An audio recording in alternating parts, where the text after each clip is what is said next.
Hello, नमस्कार और प्रणाम। उम्मीद होगा कि हर कोई स्वस्थ और मस्त होंगे। आज कुछ खास इंपॉर्टेंट टॉपिक पर बात करने आए हैं जो हर किसी के लिए ये जरूरी है। बहुत लोगों का कमेंट के आधार पर ये टॉपिक हम लेकर आए हैं। बहुत लोगों का कमेंट था कि सर एक बार और वीडियो बना दिया जाए, एक बार और वीडियो बना दिया जाए कि कैसे फॉर्म भरना है, प्रपत्र 2 कैसे भरना है। तो आज साफ सुथरा वीडियो हम बनाने की कोशिश करेंगे और इस वीडियो के बाद ऐसा व्यक्ति होगा जिसको समझ नहीं आएगा न के बराबर। तो चलते हैं टॉपिक पर बात करते हैं। उम्मीद होगा कि आप लोग अच्छी तरह से समझेंगे और अपना प्रपत्र 2 सर्वे ऑफिस में ले जाकर जमा करेंगे। तो चलिए आइए हम यहां देखेंगे। देखिए, सबसे पहले प्रपत्र 2 वैसे व्यक्ति भर सकते हैं। पहले यहां समझ लीजिए, प्रपत्र 2 वैसे व्यक्ति भर सकते हैं जहां बंटवारा किया हो, उसमें स्वयं अपना नाम भर सकता है, या बंटवारा नहीं भी किया है तो सामूहिक नाम भर सकता है। ठीक, हम बताएंगे कि कैसे कैसे भरना है, क्या क्या करना है। सभी चीज इसी वीडियो में हम बताने की कोशिश करेंगे। थोड़ा वीडियो लंबा भी हो सकता है। चलिए, यहां लिखा है कि प्रपत्र 2 देखे नियम 6 उप नियम 1 में इसको दर्शाया गया है। इसकी विशेषता को बताया गया है, क्या क्या इसका मतलब है, क्या क्या नहीं। रैयत द्वारा स्वामित्व आधारित भूमि की स्व घोषणा हेतु प्रपत्र, यानी रैयत द्वारा क्या कह रहा है कि रैयत द्वारा स्वामित्व आधारित भूमि की इस स्व घोषणा प्रपत्र हेतु, यानी रैयत दावा कर रहा है कि मेरे कब्जे में या मेरे जोत में इतना जमीन है, उसको हम फॉर्म भर कर आपको दे रहे हैं, इतना प्लॉट का आप सर्वे कर सकते हैं। उसको कैसे भरना है, किस तरह का भरना है, यहां पे हम देखेंगे। राजस्व ग्राम का मतलब होता है कि किस मौजे में आपका वो जमीन है। बहुत लोग कंफ्यूज हो जाते हैं। राजस्व ग्राम मौजे जिस मौजे में उसका जमीन रहेगा उस मौजे का नहीं भरेगा, कुछ और कुछ भर सकता है। तो ऐसा नहीं करना है। राजस्व ग्राम का मतलब हो गया कि जिस मौजे में आपका जमीन है उसमें आप भर सकते हैं। मान लेते हैं कि राजस्व ग्राम जैसे में हम लोग का जमीन है बेला में, तो बेला भर दिए, बेला मौजे हो गया। यहां पे देखिएगा, थोड़ा मिटा रहा है, यहां हो गया बेला। राजस्व ग्राम का मतलब एक बार और समझ लीजिए, यानी जिस मौजे में आपका जमीन है उस मौजे का इसमें नाम आप भर सकते हैं। ठीक, थाना, यानी उस मौजे का थाना नंबर कितना है। जब सर्वे हुआ था तो एक थाना नंबर हर मौजे को दिया गया था, उस थाना नंबर को यहाँ पे भर देना है। मान लेते हैं बेला मौजे का थाना नंबर 33 इसमें भर सकता है। ठीक, यहां पे आया हल्का नंबर का नाम, यानी हल्का कई सारे मौजे को मिलाकर एक हल्का बना है, 2 4 5 मौजे को मिलाकर एक हल्का बना, हल्का नंबर दिया गया। अगर हल्का नंबर आपको मालूम नहीं है तो कहीं कर्मचारी से आप पता कर सकते हैं। अगर मालूम है तो यहां लिख सकते हैं, नहीं मालूम है तो इसको छोड़ भी सकते हैं, वो अपना सर्वे डिपार्टमेंट का स्टाफ भर सकता है। तो यहाँ पे इसको मालूम है, हमको मालूम है, तो यहाँ 2 भर दिए। ठीक, अब यहाँ है पुलिस थाना, यानी आपका पुलिस थाना कहाँ है उसको भर सकते हैं। पुलिस थाना जैसे में अगर आपका जहां है वहां भरिएगा, यहाँ पे जितना है तो जितना भर सकते हैं। ठीक, यहां तो भर दिए। अंचल आपका कहाँ है, तो अंचल आपका जहां होगा वहां का नाम लिखिएगा। यहाँ का अंचल है बनकटवा, तो हम बनकटवा भर दिए, कोई यहाँ पे दिक्कत नहीं है। देखिए, सबसे पहले जहां जहां का आप लोग वीडियो देखते होइएगा वहां का एड्रेस आप लोग अपना उस फॉर्म में डालिएगा। ऐसा बात नहीं है कि यही चीज डाल सकते हैं, नहीं, आपको समझाने के लिए हम बता रहे हैं। जिला, जिस जिले के आप होंगे यानी डिस्ट्रिक्ट, उस जिले में आप डाल सकते हैं। यहाँ डिस्ट्रिक्ट है पूर्वी चंपारण, तो हम पूर्वी चंपारण यहाँ डाल दिए। यहां तक लगता होगा किसी को कंफ्यूज नहीं होने, यहां तक किसी को दिक्कत नहीं होना चाहिए। एक बार और समझाने की कोशिश करेंगे। राजस्व ग्राम का मतलब मौजे, यानी जिस मौजे में आपका जमीन है उसका नाम डालना है। थाना नंबर, यानी उस मौजे का थाना नंबर कितना है वहां पे इसको डाल देना है। फिर आपका हल्का नंबर याद है तो डालिए, और नहीं याद है तो इसको छोड़ भी सकते हैं। याद हमको था तो हम डाल दिए। ठीक, पुलिस थाना, ये पुलिस थाना का नाम इसमें डालना है, जिस थाना नंबर में आप थाना में आते हैं उस थाना का नाम डालना है। अंचल आपका है, यानी अंचल कहाँ पे है वहां पे इसको डालना है। अंचल बनकटवा है तो बनकटवा में डालना है, आप लोग का अंचल जहां होगा वहां आप डाल सकते हैं। चलिए, यहाँ जिला पूर्वी चंपारण, यानी जिस जिला से हैं आप उस जिला को आप डाल सकते हैं। इस हम जहां वीडियो बना रहे हैं, मैं पूर्वी चंपारण जिला से हूं, आप जिस जिला से होंगे उस जिला का नाम अपना प्रपत्र 2 में डाल सकते हैं। चलिए, उसके बाद रैयत का नाम है पिता का नाम। यहां पे इस समझने वाली पॉइंट है, रैयत का नाम एवं पिता का नाम ये क्या है। मान लेते हैं अगर आप दस्तावेजी जमीन है तो कोई दिक्कत नहीं है, दस्तावेजी जमीन है अगर आपके नाम से है तो अपना नाम डालिए, इसमें फादर का नाम डालिए। मान लेते हैं अगर आपका नाम, मान लो अगर राकेश नाम है, यहां पे देखिए एक बार और चीज समझा लें। उसके बाद अगर दस्तावेजी जमीन है अगर आपके नाम से है तो अपना नाम और फादर का नाम इसमें डाल लेना है। अगर मान लेते हैं अगर आपके दादा परदादा के नाम से हैं या आपके फादर के नाम से हैं, अगर बंटवारा नहीं किए हैं, अगर आपके फादर हैं तो कोई बात नहीं है, फादर का नाम और उसमें उनका फादर का नाम डालिए। अगर आपके फादर डेथ कर गए हैं, अगर आप 4 भाई हैं, 5 भाई है, 2 भाई है, तो आप कैसे डाल सकते हैं। अगर बंटवारा नहीं किए हैं तो अगर बंटवारा किए हैं तो अपना अपना अलग फॉर्म डालिएगा बंटवारा के आधार पर। अगर बंटवारा नहीं किए हैं तो उसमें दोनों का नाम डालाएगा। जैसे मैं आपके फादर का 2 पहले वंशावली बना लीजिएगा, स्वयं वंशावली का जरूरत है, कहीं किसी का कोर्ट कचहरी जाने आने का जरूरत नहीं है, स्वयं से आप वंशावली बनाकर दे सकते हैं। भले भविष्य में आपको वंशावली की जांच होगी, वो आपके अलग समय बताएगा। लेकिन यहाँ पे अगर बंटवारा किए हैं, अगर दादा परदादा या आपके फादर के नाम से ही फादर डेथ कर गए हैं, अगर बंटवारा किए हैं तो बंटवारा के आधार पर अपना अपना अलग फॉर्म भरिएगा, अलग अलग फॉर्म भरिएगा बंटवारा के आधार पर, तो आपका अलग खाता खुलेगा।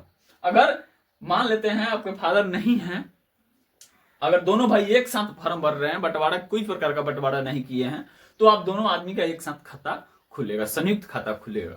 तो आप एक साथ भी फॉर्म भर सकते हैं और अलग अलग भी फॉर्म भर सकते हैं, यहाँ पे कोई दिक्कत नहीं होना चाहिए। अगर आपका अलग है तो अपना नाम और इसमें फादर का नाम, अगर फादर का नाम से है तो फादर है तो सिर्फ फादर का नाम डालिए और उनका फादर का नाम डालिए। अगर फादर नहीं है आपका तो आप 2 भाई हैं तो पहले वंशावली, स्वयं वंशावली बनाइए, वंशावली के आधार पर इसमें 2 भाई हैं तो 2 भाई का नाम डालिए और अपना फादर का नाम डालिए। अगर बहन भी है तो बहन का भी नाम आप दे सकते हैं, लेकिन आप सोच समझ कर दीजिएगा। इसमें अस्थायी पता यानी किस गांव के रहने वाले हैं आप, आपका घर कहाँ है। यहाँ तो मौजे का नाम डालें, लेकिन आपका घर कहाँ है, उस आपका अस्थायी पता जहां है उसका अस्थायी नाम इसमें लिखना है, उस गांव का नाम लिखना है। और खाता यानी किस खाता से वो जमीन है। मान लेते हैं, अब यहां समझाने की हम कोशिश करेंगे। मान लेते हैं यहाँ पे अगर राकेश के नाम से दस्तावेज है, राकेश कुमार, इसका पिता का नाम यहाँ पे लिखिए। अगर जिंदा है पिता तो स्वर्गीय नहीं लिखिएगा, अगर मर गए हैं तो स्वर्गीय लिखिए। यहाँ पिता का नाम मनमोहन यादव है, मान लेते हैं, ठीक। इनका अस्थाई घर है, मान लेते हैं इसका अस्थाई घर बेला है, मान लो। एक चीज और लिखिएगा, इनके इस फॉर्म में अस्थाई पता में आप गांव का भी नाम के साथ साथ वार्ड नंबर भी डालिएगा। वार्ड नंबर के साथ साथ इसका वार्ड नंबर मान लेते हैं 14 है। वार्ड नंबर के साथ साथ एक और चीज डालिएगा, पंचायत भी डाल दीजिएगा। ये 3 चीज डालना नहीं भूलिएगा, ठीक। अस्थाई पता में गांव का नाम, वार्ड नंबर और पंचायत, ये 3 चीज इसमें डालना नहीं भूलिए। अब खाता मान लेते हैं, इसका खाता है 102। खाता अलग होता है और खिसरा अलग, जिसको प्लॉट नंबर कहते हैं। खाता और खिसरा अलग अलग होता है। खाता में कई खिसरा हो सकते हैं, एक खाता में कई खिसरा हो सकते हैं, ठीक। तो यहाँ पे 102 खाता में अगर मान लेते हैं इसका खाता है 12, सॉरी खिसरा नंबर 12 है। इस खाता और खिसरा में राकेश का नाम से कितना जमीन है, राकेश का नाम से कितना जमीन है, मान लेते हैं इसका राकेश का नाम से 5 डिसमिल जमीन है। याद रहना चाहिए कि रकबा में कभी काठा दूर आप नहीं डाल सकते हैं, सिर्फ डिसमिल में कन्वर्ट करके आपको यहां में डिसमिल में माने रखना है, यानी आपका रकबा डिसमिल में देना है। अगर काठा धूर में दिया रहता तो यहाँ पे लिखा रहता काठा धूर, नहीं, अब काठा धूर नहीं चलेगा, सिर्फ आपको रकबा डिसमिल में ही डालना हो। मान लेते हैं यहाँ पे इसको 50 डिसमिल जमीन है, ठीक। अब डिसमिल में कैसे कन्वर्ट करेंगे, रकबा काठा धूर में कैसे कन्वर्ट करेंगे, इसके लिए हम वीडियो अलग बनाएंगे, पहले ये समझ लीजिए। तो यहाँ पे क्लियर हो गया। यहाँ पे राकेश कुमार, पिता का नाम मनमोहन यादव, ग्राम यानी अस्थायी पता बेला, वार्ड नंबर 14, पंचायत जहां भी है तो डाल सकते हैं। खाता 102 खेसरा 12 और रकबा इसका 50 डिसमिल जमीन होंगे। चौहदी, ये भी मुख्य पॉइंट है, यानी बड़ी इंपॉर्टेंट पॉइंट है। चौहदी में कौन चौहदी डाले, दस्तावेज की चौहदी डाले या जो अभी वर्तमान की चौहदी है वो डाले, यहाँ पे कंफ्यूज करने वाली सवाल है। तो यहाँ पे आपको याद रहना चाहिए, दस्तावेज की चौहदी में अगर कोई चौहदीदार मरा हुआ नहीं है तो आप डाल सकते हैं। अगर अभी फिलहाल की चौहदी है तो हम यहां कहेंगे आप फिलहाल की यानी प्रेजेंट चौहदी डालिएगा। प्रेजेंट चौहदी यानी वर्तमान की चौहदी यहां पे आप डाल सकते हैं। तो वर्तमान की चौहदी आप डालिएगा, ये वर्तमान की चौहदी आप नहीं बोलिएगा। दस्तावेज की चौहदी छोड़ सकते हैं लेकिन वर्तमान की चौहदी आप डाल सकते हैं। तो मान लेते हैं इसके उत्तर में है झमन महतो, दक्षिण में है मन राय, मान लेते हैं पूरब में है अमन राय और पश्चिम में है ललन मिश्र। इतना क्लियर हो गया। चौहदी का मतलब आपके चारों तरफ के चौहदीदार होना चाहिए और जीवित होना चाहिए। कोई भी चौहदी में डालते समय मरे हुए व्यक्ति को नहीं डालिएगा, क्योंकि जिस समय स्टाफ आएगा, सर्वेयर स्टाफ, उस समय चौहदी को पूछताछ भी कर सकता है। यहां ध्यान में आप रखिएगा। किस्म, यहां आइएगा किस्म जमीन, यानी जमीन किस किस्म का है, घड़ारी है, भीट है, यानी खेत है, खेतिहर है, परती है, वो सब चीज इसमें डाल सकते हैं। मान लेते हैं इसका खेत है, इसमें खेतिहर डाल सकता है। क्या डालेगा, खेतिहर, उसमें खेत हो रहा है तो खेतिहर डालेगा, या धनहर डाल सकता है, जो भी चीज है उसमें डाल सकता है। बंसवारी है, बंसवारी डालिए, फुलवारी है, फुलवारी डालिए, यानी जो भी चीज है आप डाल सकते हैं। लगान में कहां तक लगान आप दे चुके हैं, अगर इसको नहीं डालना है तो इसको आप छोड़ सकते हैं। और जमाबंदी, अगर जमीन इनके नाम से है तो दाखिल खर्च हुआ होगा, दाखिल खर्च हुआ होगा तो आपको जमाबंदी नंबर मिला होगा। मान लेते हैं इनको जमाबंदी नंबर दाखिल खर्च के द्वारा मिला है 12, समझ लो इसका दाखिल खर्च के द्वारा जमाबंदी नंबर 12 मिला है। क्या 12, अगर किसी का अभी तक बहुत लोग दूर कई दिनों से 60-65 का दस्तावेज देख रहे हैं कि अभी तक दाखिल खर्च नहीं हुआ है। अगर दाखिल खर्च नहीं हुआ है तो कोई घबराने की बात नहीं है, टेंशन लेने की बात नहीं है। आप यहां जमाबंदी नंबर नहीं भी लिख सकते हैं। अब दाखिल खर्च आपको नहीं है तो आप जमाबंदी नंबर आपको नहीं मिला होगा तो आप इसको छोड़ सकते हैं। अगर है लेकिन राकेश का है तो यहाँ पे राकेश को हम 12 लिख दिए। ठीक, यहां क्लियर हो गया।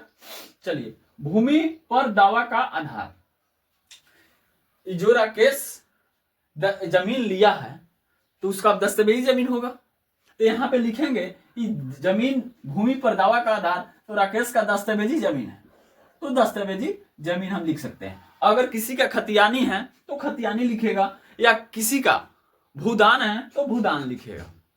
यहाँ पे आप लिख सकते हैं भूमि पर दावा का अधिकार, यानी आपका भूमि जो है किस प्रकार के है, खतियानी है, दस्तावेजी है, भूदान है, नहीं बहुत प्रकार के जमीन है।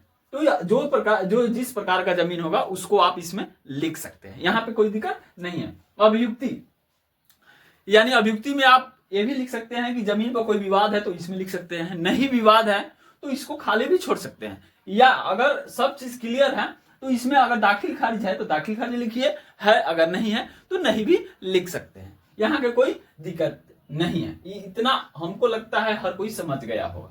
अभियुक्ति में अगर किसी प्रकार का जमीन का विवाद है तो आप लिख सकते हैं, नहीं है तो इसको छोड़ भी सकते हैं। चलिए नीचे आइएगा, इसमें लिख रहा है कि मैं घोषणा करता हूं या करते हैं कि इस करते हैं कि स्व घोषणा में की गई प्रविष्टि मेरी या हमारी जानकारी में सही है। इस स्व घोषणा में किसी गलत प्रविष्ट के लिए मैं या हम जवाबदेही हूं या हैं। अगर किसी भी प्रकार का गलत आप अगर इसमें भर रहे हैं, आपका फॉर्म रिजेक्ट हो रहा है या भविष्य में किसी प्रकार का गलत पाया जा रहा है, तो आप इसका जवाबदेही आप होंगे, यानी सर्वे स्टाफ की कर्मी नहीं हो सकता है। इसमें स्पष्ट क्लियर किया गया। और उसके बाद है इसमें मोबाइल नंबर, रैयत का मोबाइल नंबर होना चाहिए। ठीक, मान लेते हैं अपने संबंधी का मोबाइल नंबर इसमें नहीं डालिएगा, अपना घर का मोबाइल नंबर होना चाहिए। मान लेते हैं जिस रैयत के नाम से दस्तावेज और रैयत जीवित है, अगर उनका मोबाइल है तो डाल सकता है, अगर नहीं है तो अपना घर की कोई पर्सनल नंबर होना चाहिए। ये नहीं कि अपने हित दोस्त या अपने रिलेशन का नंबर इसमें डाल दे, ऐसा नहीं होना चाहिए। यहाँ पे स्थान यानी जिस जगह से आते हैं उसका नाम इसमें लिखिएगा। आधार नंबर, इसमें अगर रैयत है तो रैयत का आधार नंबर जितना रैयत होगा, जितना रैयत का आधार 1 2 3 4 ऐसा करके आप लिख सकते हैं। अगर मान लेते हैं संयुक्त खाता खुलवा रहे हैं, 2 3 4 भाई हैं, तो सभी का नाम नंबर आधार नंबर इसमें लिखना होगा, ऐसे कर करके। तिथि, किस तिथि में फॉर्म को आप सर्वे ऑफिस में जमा कर रहे हैं उस तिथि का नाम इसमें लिखिएगा। अब यहाँ पे रैयत का हस्ताक्षर, जितने रैयत है उतने रैयत का हस्ताक्षर, 2 3 4 5 यानी जितने रैयत है सभी रैयत का हस्ताक्षर इसमें आपको जरूरी है। तो आज इतना समझाने की कोशिश किए हैं। हमको नहीं लगता है कि अब प्रपत्र 2 भरने में आपको किसी भी प्रकार की परेशानी या दिक्कत होगा। अगर जो भी दिक्कत प्रॉब्लम है आपके लिए मैं हूं, कमेंट में कमेंट कीजिए। किसी भी प्रकार के टॉपिक पर अगर आप कमेंट कर रहे हैं उनके आधार पर हम वीडियो लाने की कोशिश करेंगे। आज इतना ही। जय हिंद, जय भारत।